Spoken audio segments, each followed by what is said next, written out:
Which brings me to another parallel topic. It used to be that meditation and psychedelics were nested in the same territory. This would be in the late 60s, early 70s, the birth of places like Esalen, et cetera, or the consequence of the dual exploration of those things. Meditation sort of escaped from the psychedelics umbrella and vice versa, starting sometime in the mid 2000s when neuroimaging became a little bit more accessible.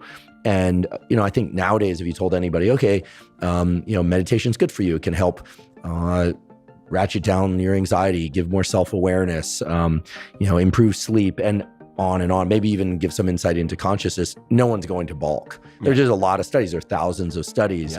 My laboratory's done a few of them. There are other laboratories who have done far more. The book Altered Traits is the one that comes to mind. The group out of Wisconsin was early to the game on this. In any event, you talked about TM. I'm curious from a practical standpoint, do you still meditate daily? Do you do meditation retreats? What sorts of meditative practices do you have? Because I realize this can be done walking, writing is its own form of meditation. What sorts of formal practices do you still engage in now? Yeah, I do 10 to 20 minutes in the morning. So I am not currently doing the TM twice daily, 20 minutes. I think that would be better for me, probably.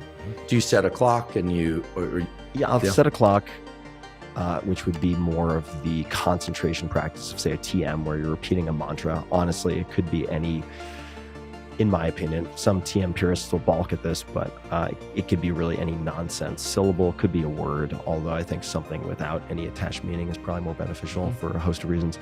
So it could be a concentration practice with 20 minutes of sitting.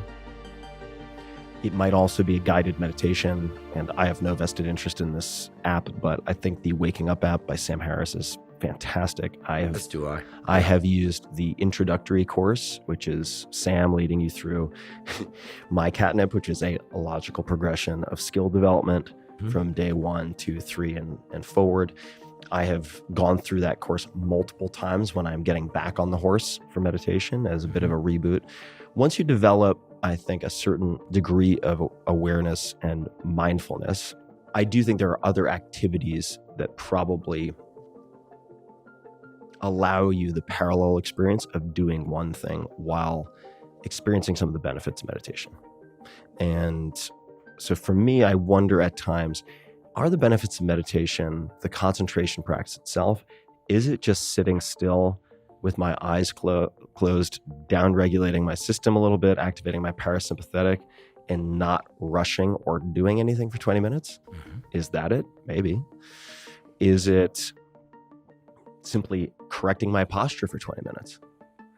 How do I weight these different inputs? And the short answer is you probably don't need to know, but I have found that spending time in silence in nature without anything to do, disallowing myself from doing things, no note-taking, no reading, etc., and I have spent a number of extended fasts in nature, just like water only, by myself, no talking, no reading, no writing. What's extended? 7 days, generally. Wow.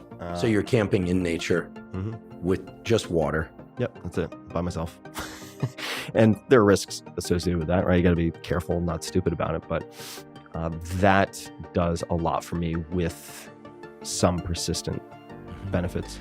Are there some favorite places that you've gone into nature? It doesn't have to be to fast. Like, for instance, I'm a big fan of some of the national parks up in the Pacific Northwest because it's like being transported to a different planet. Yosemite is obviously amazing, but any favorite spots where people won't go looking for you there? Don't worry.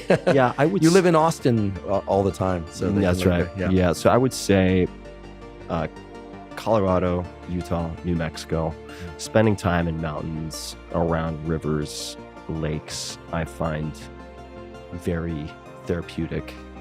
Just gorgeous. I do think we suffer from awe deficiency disorder, a bit of ADD when we're trapped in the mundane for too long with too much distraction, with too many to-dos, with too many relationships.